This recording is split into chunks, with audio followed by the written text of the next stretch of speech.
Hey folks, Dr. Mike here for Renaissance Periodization. Today's big question is, how do we successfully do more pull-ups? But it's more particular than that. It is how do we train to be able to do more pull-ups, if we care about that sort of thing, if the conventional stuff just hasn't worked for us or hasn't worked very well. There's kind of, three different sorts of problems you could be facing in your quest to do more pull-ups. The first is you want to, you do some roughly like 5 pull-ups right now, and good technique all the way, full range of motion, everything, but you really kind of want to work up to closer to 10. Why 10? It's kind of sort of a random number, but a lot of people seem to think that if you can do more than 10 pull-ups, like you're officially like, you're doing really well for yourself, vertical pulling strength-wise, and outside of really tiny people, that's probably true, right? And then it's a big difference, 5 and 10. It seems like, just add a rep every week, but if you're really struggling, that might not work. Next thing is, you maybe are doing around 5 pull-ups or something like that, or maybe you're doing around 15 pull-ups or something like that, but you haven't added a rep to your pull-ups in like a year. Right? So all the conventional stuff, which I'll just go through in a second, you've already tried and it didn't work. And you're really fundamentally stuck, and you need a little bit of a new way to look at how to very seriously approach the ability to do more pull-ups.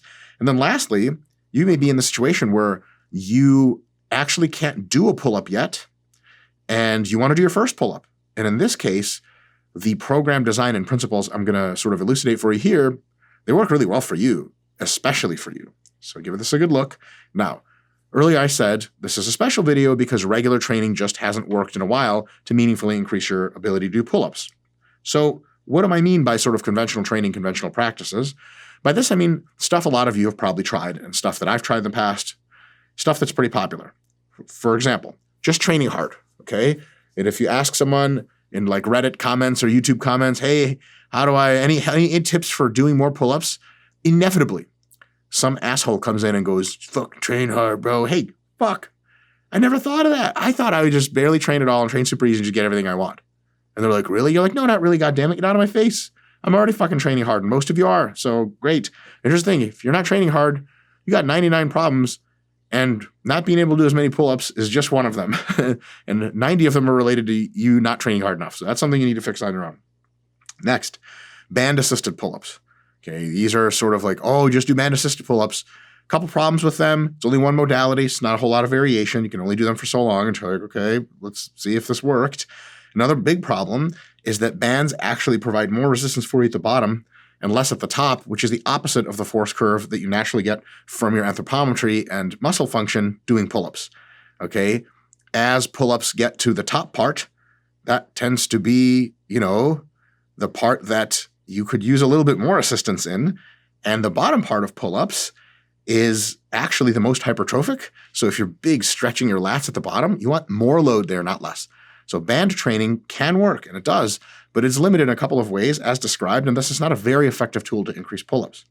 Another one is partner-assisted pull-ups. To say, okay, well, I need more volume. I need the specificity of the pull-up movement. Can I just get my partner to hold my feet and sort of help me along with some of the weight so I get sets of 5, build some quality work capacity. Eventually, it'll translate into strength and muscle mass, and I'll be able to do sets of 1 or something. That totally works, but again, it's just one modality. It may kind of run its course, and depending on the situation you're in, it could be a productive course, meaningfully, marginally productive, really, I think it did something, and then one in which there's just no evidence that it did anything. A big part of this is that there's going to be some nutritional recommendations here and some really zooming out and taking a look at the pull-ups problem from a big picture perspective that these things don't do. Another one of these things that doesn't do this, doing sets of 1 to 2 pull-ups at a time. Like if your max is like 4 pull-ups and you want to be able to do like 6 or 7, you may have heard on the internet that if you just do like doubles or singles, that's good pull-up training, and you can just do more of those sets, and eventually it won't be that hard, and you can do a rep max and maybe get 6 or 7. Again, it works as far as it goes, but it's just one modality, and we need a bigger picture, and this, let's assume, just didn't work for you. Another one is eccentric overload pull-ups. You do some kind of jump or something to get up to the pull-up bar top height, and then you slowly drift back down, and then you jump up, and then you slowly use your body control to drift back down, eccentric overload, potentially a good method of training. Again, it has its own problems. It's not very sustainable. It's not really specific to the vertical pulling movement. It's actually specific to slowing down the bottom. And it's a fine modality, but again, we need a bit more of a reorganization at the very bottom of this approach. And lastly, partial pull-ups. People say, well, you can't pull up all the way to the bar. Just pull up as high as you can, and then eventually you'll get higher. Again, it works pretty well as one modality, but it's not doing us a big picture reanalysis. So what is this big picture reanalysis? What do we keep saying that? Come on, just tell me what the hell is going on. Well, it's basically if we want to have a serious attempt at improving pull-up ability, first of all, we're assuming you did all the conventional stuff I just listed, okay? All the way from training hard to partial pull-ups, you've tried, or enough of those things to be like, I need something else. Shit's not working, right? Now, this approach, because of its sort of fundamental rethinking of the problem nature, which I'll talk about in just a bit, is fairly complex. It's not very complicated, but there's some ideas in there, and it takes months, okay? Now, it is much more likely to pay off in the end, but it does take months, so it's up to you to make the trade-off. I will say that especially if you're an advanced lifter or someone who is getting some difficulties in their usual progress, biting the bullet and understanding that a more complicated approach that takes months to reveal its effect is probably the more dependable approach versus just hitting your head against the wall and being like, I just need more reps in my pull-up next week. Okay, that's a fine wish. But if that's not happening, you may have to really take a big step back, right? So what is this sort of complicated rethinking? Here it is. It's essentially three things we have to do, and actually three phases. First is put on vertical pulling muscle, okay? Like you just want to put on a bunch of muscle in your, I'll talk about the muscles in a bit, lats, teres major, et cetera, all your pulling muscles, so that, big muscles produce more force. Like if you see someone who can do a lot of pull-ups and they have like small skinny legs, usually their back is like outrageous. Like you weigh 150, you got a 200-pound person's back. What the hell is that for? And they're like, watch this. Beep, beep, beep, beep, beep. And they do like climber type of shit. So that's totally a thing that is a very good idea. You'll notice all of these other things, the conventional attempts, none of that. It's just training. There's no saying, hey, you should be putting on muscle. And the training is mostly in that close to that rep range, a lot of times very specific to that rep range that we want to increase. So if it's like, oh, I can't do 8 pull-ups, there's lots of sets of 6 and 7. There's not a lot of sets of like, 10 to 20 to put on generally a lot of muscle using other exercises. And to be honest, all of these conventional assistance methods right here, they're not that great by themselves at putting on muscle, right? So we use anything we can, and we'll talk about what that means in a sec, to put on vertical pulling muscle. All the muscles involved need to get bigger. Then we take those big muscles in the next phase and we train them for strength. What strength means is often going to be rep range specific, but we start training them more in that rep range in which they're going to be tested, more specific training, very solid technique, of course. We get lots of practice. And at this point, we integrate some dieting as well to reduce your body fat. If you diet very slowly during a strength phase, especially as regards your pulling musculature, if you eat plenty of protein, eat well, train sufficiently hard, which you will be for sure, then what you end up doing is you're losing a bunch of fat and probably no vertical pulling strength at all. The thing is, you might not gain a net vertical pulling strength. Like if we put you on a pull down machine after the strength phase, you need to be just the same pull downs as before. Unlikely, you'll probably be a bit stronger. But even if you're just the same as before, that means you lost essentially 0 vertical pulling muscle while losing, gee whiz, maybe 10 pounds or 20 pounds off of your body over that course of time. If you lose 10 pounds of pure body fat or some combination of fat and, let's say, a tiny bit of muscle that's not in the vertical pulling complex, you're just a strong vertical pulling, gee, it's like taking your assisted pull-up and putting it, down one notch. That's how much easier the pull-ups get. It's a big deal. A lot of people, why is this in here? We could have just done, vertical pulling muscle, specific strength and rep ranges, and then peaking. By the way, the last phase is peaking. Done. So why are we even doing the second phase with that diet? Because a lot of people who want to do pull-ups, they're carrying some extra body fat and extra weight, and that body fat and weight has an unbelievable effect at how many pull-up reps you can do. Because remember, this video is all about doing more pull-up reps. The thing is, body weight affects pull-up reps in a way you would think linearly, like, if I lost 10 pounds, that's the same thing as me like taking a 10 pound off my belt as when I do assisted pull-ups, weighted pull-ups. Yes, but it feels a bit different. And a lot of times just putting a 10 on your belt you can do 5 pull-ups, taking the 10 off. Fresh, you can do like 9 or 10. It's really a thing. So if you lose 10 pounds off your body, a lot of times your pull-up ability skyrockets. And again, I'm coming from the perspective of you, the viewer. I've really tried doing more pull-ups in a bunch of other ways, have not been successful. And I believe you when you say you really care about doing more pull-ups. If you care that much, maybe you'll consider the diet and losing the weight, and then you'll be happy to be able to do more pull-ups, right? If you say, well, I don't want to lose any weight, then you can use this exact program except not lose the weight. It'll work very well, not nearly as well as if you'd lost some weight. So after that, vertical pulling muscle is put on. Then we strengthen that muscle to be more specific in its repetition range as we lose body fat. And then after, there's a short peaking phase, usually about a month, where we really just organize our training to be ready for the specific task at hand. Because if you had, wanted to increase your reps and pull-ups from 5 to 8, more overall muscle is good, and maybe just with that muscle added, but without your nervous system learning how to use it, you might get 6 or 7 reps if you just tried it.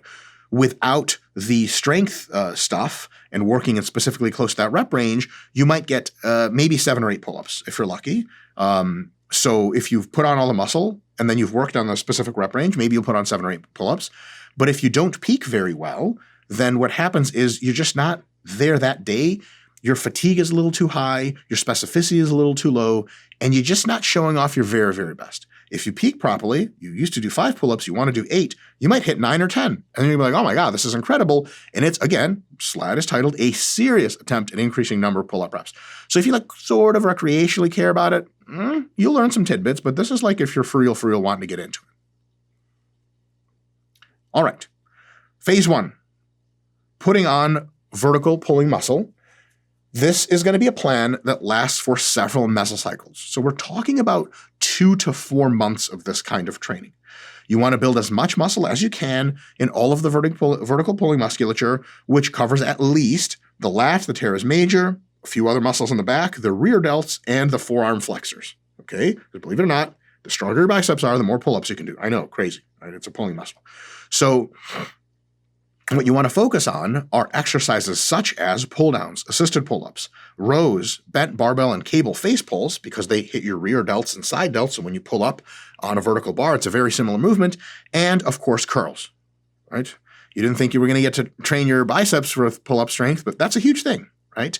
And I have there, if you want to pause that, the typical rep ranges in which these are most beneficial. There's variation there. Stimulus to fatigue ratio always needs to be kept in mind, but these are the rough rep ranges that that best promote hypertrophy in these exercises on average, as far as my view is concerned. But whatever does the thing for you hypertrophy-wise here is the best possible thing. So that's what you're going to do.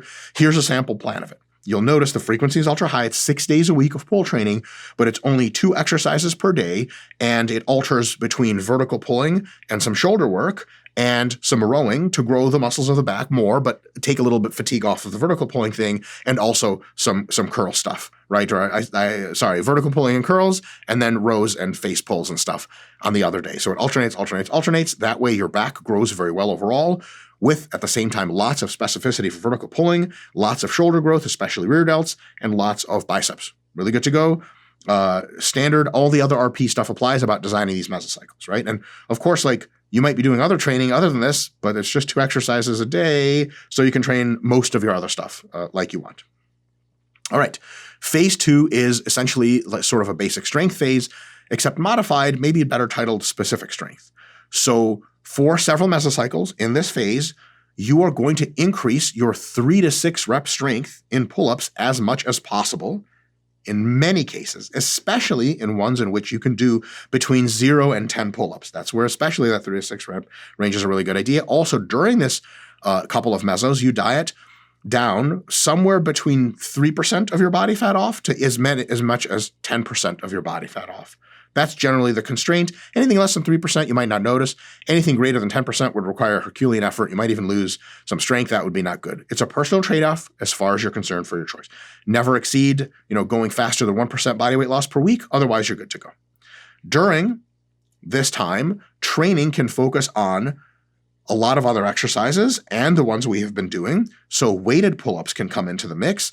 If you can do 3 to 6 reps unweighted strict, no problem, or with a problem, but you can still do them, I would recommend adding every session, every other session, 2.5 pounds to a dip and pull-up belt. That over time doesn't seem like much. Like, it looks really funny when someone sees you at the gym with a 2.5 pounder on your belt. They're like, your belt buckle might, you're like, shut up. I'm trying to get stronger for pull-ups. It looks funny at first. Then it's a 5, then it's a 7.5, then it's 10. When you're doing like sets of 5 with 12.5, boy, oh boy, you take that off fresh, you could be doing a set of 10 pull-ups, no problem. So it's a big deal. It adds up. It seems really ridiculous, but it adds up. In addition to that, because you're doing this during weight loss, sometimes you're like, holy crap, like every session this past month, I put on 2.5 and my reps are still going up a little bit every single session. So this can be really good when mixed with weight loss. And of course, different rep ranges there for everything else. More of those rep ranges are now strength oriented. We're going to get our body to be as good as possible at contracting those muscles ultra hard and make us very, very strong. We have the muscle mass. Now it's time to make it a little bit stronger. Sample plan. Notice the pulling days have been condensed into Monday, Wednesday, Friday. You can look at the structure there. Feel free to pause it. Just an example, but a way of doing things. All right. Lastly is the peaking phase. Okay. So the peaking phase is going to take about 4 weeks, and it's going to be honed in for just really one thing. I know it's a long time for one thing to do as many pull-ups at the end as possible. That's the whole goal. And it's like a 4-week phase of getting your body sort of retuned to be able to do that, or tuned for the first time to be able to do that. You don't have to have it last 4 weeks. 4 weeks is if you're the most serious possible about that day being really good. You can do 1 week of this, you can do 2 weeks, you can do 3 weeks, and you can do 4. Dealer's choice, right? So if you're only doing assisted pull-ups for your training now, and you want to do your first real pull-up or multiple pull-ups, your peaking phase is going to be a lot like that of a power lifter or a weightlifter. All right, you're essentially like going to be doing singles and doubles and shit like that and triples with various assistants, and then eventually you're going to try a real pull-up. All right, so super low rep training. Why? Because that's specific to what we want to do. You have to do the rep range that's specific for the test that you want to do. If you want to do roughly 3 to 6 pull-ups, right, as whatever your goal is, then you'll probably more or less repeat your last strength meso, and you'll lower the assistance volume considerably at the end to drop away a ton of fatigue and then test your best ability to do pull-ups. And if you want to do 7 or more pull-ups up to, I want to do 20 plus or whatever, you'll repeat, 20 plus. If you do 20 plus, you're really good at pull-ups, we have a different periodization scheme for you. So up to 15 pull-ups, we'll say, if you're really struggling to get 10, 11, 12, 13, 14, etc., you will repeat also something very similar to your strength phase, but you're going to keep your average reps in this phase around the target that you want to hit. Don't worry, an example is incoming. So for 1 to 3 pull-ups is your goal at the end of this whole process. Here's how, basically right over here, here's how your typical week would go. Notice it's very similar to the strength phase. However, the repetition ranges are very low. So Monday, the main exercise is pull-ups in your whatever competition grip, however you want to test them. You're going to do sets of 1 to 2 with assistance because you can't do a single pull-up yet. Or if you can do like 1 pull-up or something like that, or 2 pull-ups, you just want to do maybe 3 or 4, or 1 to 3, or 2 to 3, then maybe you'll use like a 2.5 or something as a weight belt, or just your body. Very close to how challenging it's going to be, just a few reps short of your actual goal, right? And slowly over time, you make that more difficult as the weeks go on. Maybe up to 3 weeks of this, 4 weeks of this. Wednesday, okay, the second day of the week, instead of doing sets of 1 to 2, a little harder, we go a little lighter and do whatever we're capable of doing, whether it's with assistance, with a band, with help, by ourselves, for sets of 2 to 3. And then we have the assistance work after. And then Friday, we need some variation. We can do more pulling, but more overhand pulling all the time, super heavy. It's going to irritate our elbows, potentially our shoulders. So we want to switch to another variation. Doesn't matter if it's parallel or underhand, just don't do the same pull-ups. And even if you're doing pull-ups wide grip, maybe doing some narrow grip might actually be the thing that does it. But a little bit of a change, some more assistance moves. Now, how do you do your peaking when you actually come into peak? So whatever week you pick to peak, the week before, what you want to do is take out all of the asterisked little exercises completely the week before. So what that's going to look like is let's say week 4 you test. In week 2, you're going to have this with all the sets and everything like that. In week 3, you're only going to come in Monday and do a set of 1 to 2 pull-ups, or sets of 1 to 2 pull-ups, however many sets you've sort of worked up to this time. Not a crazy amount. Whatever sets you worked up to this time, maybe one more set or something. Wednesday, you'll do pull-ups again, slightly different rep range. Friday, you'll do underhand pull-ups, slightly different rep range. Then that next Monday, you come in, you've been training very heavy or hard, but it's such low volume that your fatigue has fallen that entire time. You come in, you do your warm-up very well. You don't want to skip the warm-up when the warm-up actually potentiates your performance. This is your test session. Super important to do a really good warm-up. Do 1 full pull-up, okay? If your goal is to ever just do 1 full pull-up, you just succeeded. Congratulations. If your goal is to do 2 to 4 or something like that pull-ups, just do 1 full pull-up, get off of the pull-up station, and rest 4 to 8 minutes. That's a long time, right? Until you really feel like you have no fatigue, but you're still nice and warm, you're still ready to go. And then try a rep max, and maybe you'll get 3 reps in the pull-up, and that'll be amazing. Congratulations, slow clap. You did it. That's how that peaking phase would work. Now, if you want to peak for 3 to 6 pull-ups, it's very similar, except take a look at Monday. 3 to 4 sets, weighted. Okay. Remember, you're going for 3 to 6, so 3 to 4 pull-ups or 2 to 4 pull-ups, you'll be able to do with a little bit of weight. Slowly increase that weight even during the peaking times. Wednesday, you'll do pull-ups of some kind in the 5 to 6 rep range, no weight and potentially some assistance if you need it. Okay, so we're doing the lower end of that 3 to 6. We're doing the higher end of that 3 to 6. Right? Monday, lower end, higher end Wednesday, and then Friday, still the higher, or actually the whole range, 3 to 6, but underhand. Okay, and a lot of times underhand pull-ups are easier, and they don't bother your joints as much if you've been used to overhand, et cetera, et cetera. Same as last time. Again, in the week before the test, you remove all the extra volume, so you just have the 3 pull-ups, Monday, Wednesday, Friday. That Monday, you come in, warm up super well. You do 1 pull-up with as much load as you think you can do for a rough 1 RM, 90-95% of your 1 RM. We want a massive potentiation, because if you do a close to 1 RM pull-up successfully all the way up and down, when you get up, don't just jump off. Go all the way down for the big stretch and then let go. That wakes up your nervous system and aligns all of its abilities so well that after resting 4 to 8 minutes after that set, you are going to be able to smash a crap load of pull-ups. Then you take the belt off, take all the weight off, and then go to town and do as many pull-ups as you can. That's your max test. Hopefully it goes well. Congratulations. Now you have friends and people at the gym who are interested in you sexually even. If a girl can do that many pull-ups, what can't she do? Someone might think about you. All right. Lastly, if you're going to be doing more than 7 pull-ups, up to about 15. North of 15, this stuff kind of changes, and the periodization looks a little bit different for higher reps. But you can still do this and still do really well with it. So 7 to 15-ish pull-ups, again, very similar situation, except it's goal weight related, right? Or sorry, rep goal related. So let's say your goal, you've done 8 before, and you've taken this time, and now you want 10 plus. So you do pull-ups on Monday, 3 to 6 repetitions under your rep goal. So if your rep goal is 10, then you're going to be doing sets of, around 5 pull-ups or something like that, right? Maybe around, somewhere between 4 pull-ups and 7 pull-ups.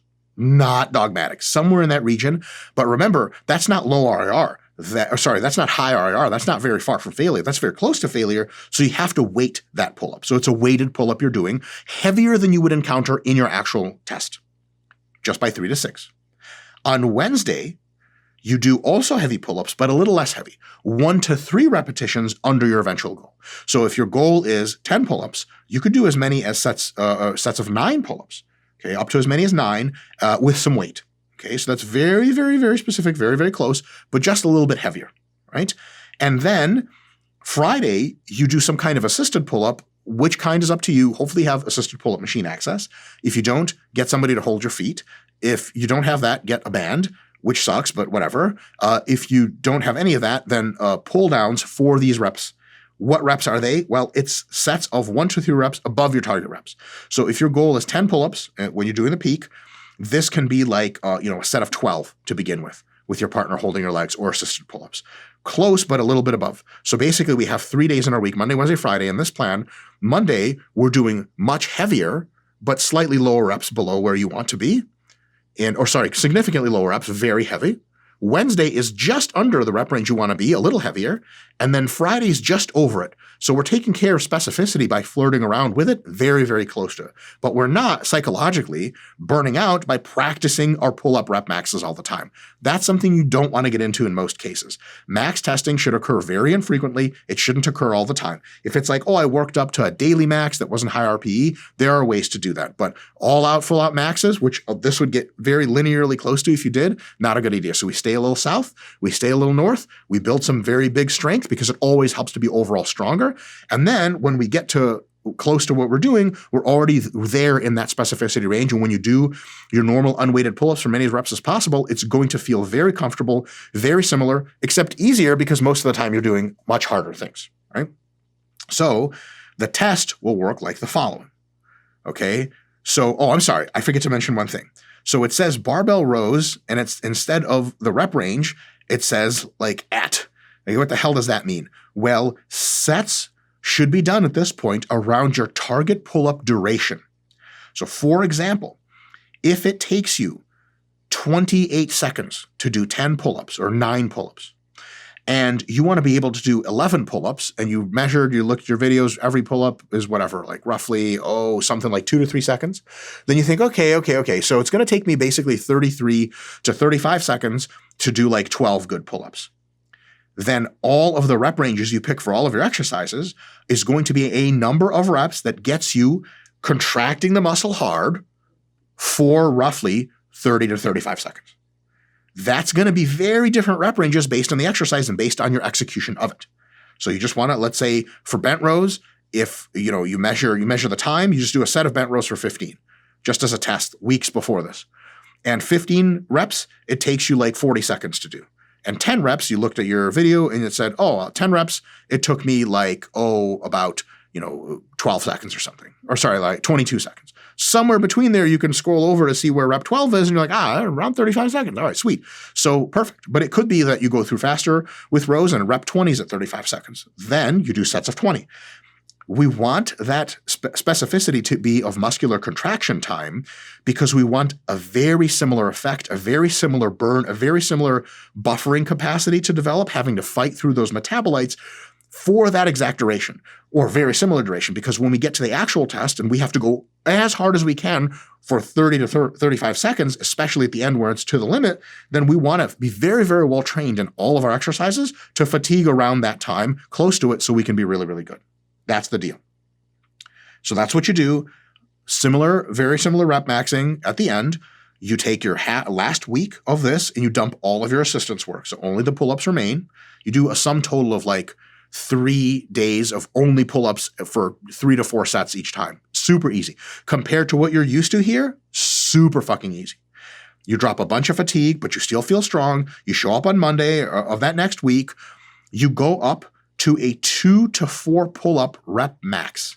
So if you can do more than 10 pull-ups, what I want you to do is put enough weight, warm up, of course, put enough weight for the last warm-up onto your belt that roughly gets you a super hard, close to max set of 3. Do that. You don't have to do it to failure, but like a solid like 90% effort, maybe half a rep in reserve or something like that. Do that, chill for 48 minutes, then get on the bar with no body weight at all, and no body weight at all, no extra weight. That'll be a ghost pull-up. No extra weight, get on after 48 minutes, and then boom, just go, right? That really is kind of the formula there. What kind of results can you expect from it? First, it's going to be a lot of work. I mean, this is a very serious attempt at growing the vertical pulling musculature, strengthening the vertical pulling muscular generally, and then strengthening and expressing it in such a way that you peak properly. It's a big deal, right? By the way, if you wanted to modify this, I'll just give you the information now. If you're doing 15 or more pull-ups, you can get a very, very good effect here by just taking the strength phase and designing it like we sort of designed this peaking phase for phase 3 sample for 7+ pull-ups. You basically do Monday just under the, so something quite a bit heavier. Wednesday, just under, a little bit heavier, just under those reps. So significantly under the reps, just under, and then just over on Friday. So if you're doing sets of 20, it's like sets of 15 or 15 on a first, 18 on a first, and then assisted pull-ups with 22 reps or something like that. Right? That's how it would work. And you can adapt that to pretty much any pull-up range above 15. Right? Here's the deal. It's going to take a lot of work, and you have to modify the plan in an auto-regulated fashion as far as its volume, potentially even its frequency. Frequency could be too much or too little. Definitely the volume has to be modified by performance and soreness. If you're still sore coming into sessions, lower the volume so that doesn't happen. If your performance is tailing off every week and a half, you're doing too much, do less so your performance can peak over the course of the entire meso, 4 weeks up or something, and then deload, right? You will be deloading. Everything else is as normal training.